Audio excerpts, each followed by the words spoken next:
이야기 글은 조금 달라. 어떤 일이 일어나 누가 나와 어디일까? 무슨 일이 생겼을까? 사건 따라 차근차근 여러분 이야기 안녕하세요. 속으로 오늘 함께 읽을 작품은 방정환 선생님의 재미있고 서글픈 느티나무 신세 이야기입니다. 방정환 선생님 하면 어떤 말이 먼저 떠오르나요? 맞아요. 어린이라는 말을 널리 쓰고 어린이를 소중한 존재로 바라보신 분이지요.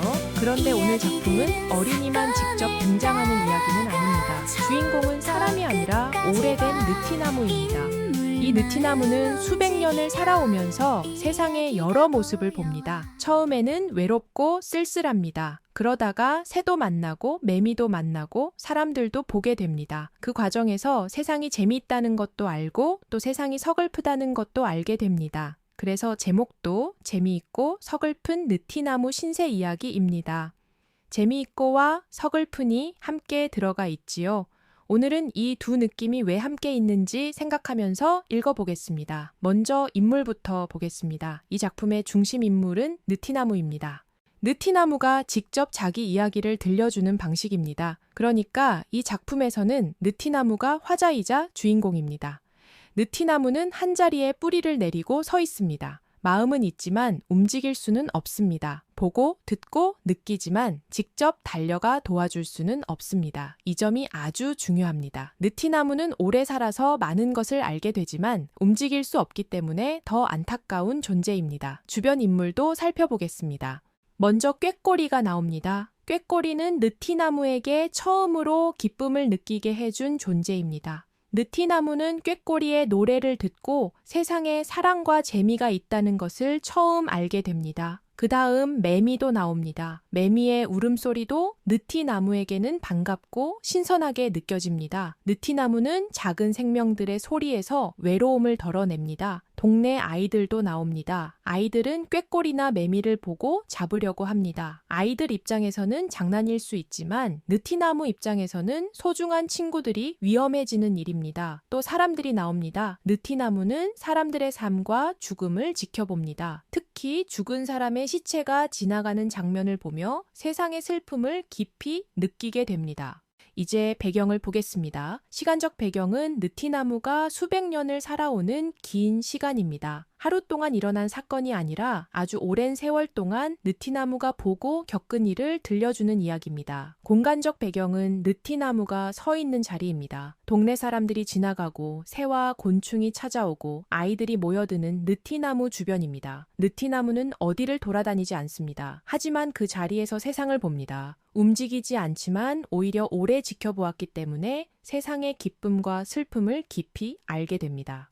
이제 사건을 보겠습니다. 먼저 발단입니다. 처음에 느티나무는 외롭습니다. 꽃도 없고 냄새도 없고 그늘도 아직 크지 않습니다. 사람도 거들떠보지 않고 새 한 마리도 찾아오지 않습니다. 느티나무는 세상에 나와 있지만 아무와도 이어지지 못한 채 쓸쓸하게 지냅니다. 그런데 어느 날 노란 황금 같은 새 한 마리가 날아와 느티나무 가지에 앉습니다. 바로 이 장면에서 사건이 시작됩니다. 전개로 이어집니다. 느티나무는 그 새의 노래를 듣고 큰 기쁨을 느낍니다. 처음으로 세상의 사랑과 재미를 맛보게 됩니다. 그 새는 날마다 찾아오고 느티나무는 그 새를 친구처럼 여깁니다. 나중에 동네 아이들이 꾀꼬리 봐라 하고 말하는 것을 듣고 그 새의 이름이 꾀꼬리라는 것도 알게 됩니다. 그 뒤에는 매미도 찾아옵니다. 매미가 와서 우는데 느티나무에게는 그 울음도 싫지 않습니다. 오히려 신선하고 반갑습니다. 여기까지는 느티나무가 세상의 재미와 사랑을 알아가는 부분입니다. 외롭던 느티나무에게 다른 생명들이 찾아오면서 세상이 조금씩 따뜻해집니다. 하지만 이야기가 계속 밝게만 흘러가지는 않습니다. 이제 위기와 절정입니다. 느티나무는 오래 살면서 점점 세상의 슬픈 모습을 보게 됩니다. 사람들이 죽은 사람을 메고 지나가는 모습을 봅니다. 처음에는 그 모습을 볼 때마다 마음이 너무 아픕니다. 또 추운 겨울 아무도 모르게 죽어가는 사람도 보게 됩니다. 느티나무는 도와주고 싶습니다. 하지만 움직일 수 없습니다. 말을 걸 수도 없고 손을 뻗어 구해줄 수도 없습니다. 여기서 느티나무의 서글픔이 가장 커집니다. 많이 보았기 때문에 아픔을 알고 마음이 있기 때문에 도와주고 싶지만 나무이기 때문에 움직일 수 없습니다. 그래서 이 작품은 단순히 재미있는 이야기가 아니라 서글픈 이야기이기도 합니다.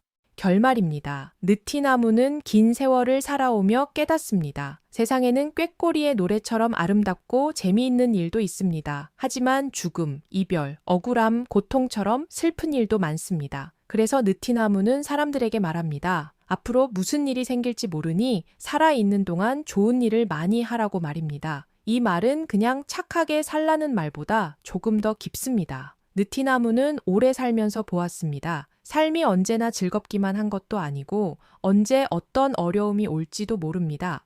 그러니 우리가 지금 할 수 있을 때 다른 생명을 소중히 여기고 남의 아픔을 헤아리고 좋은 일을 해야 한다는 것입니다.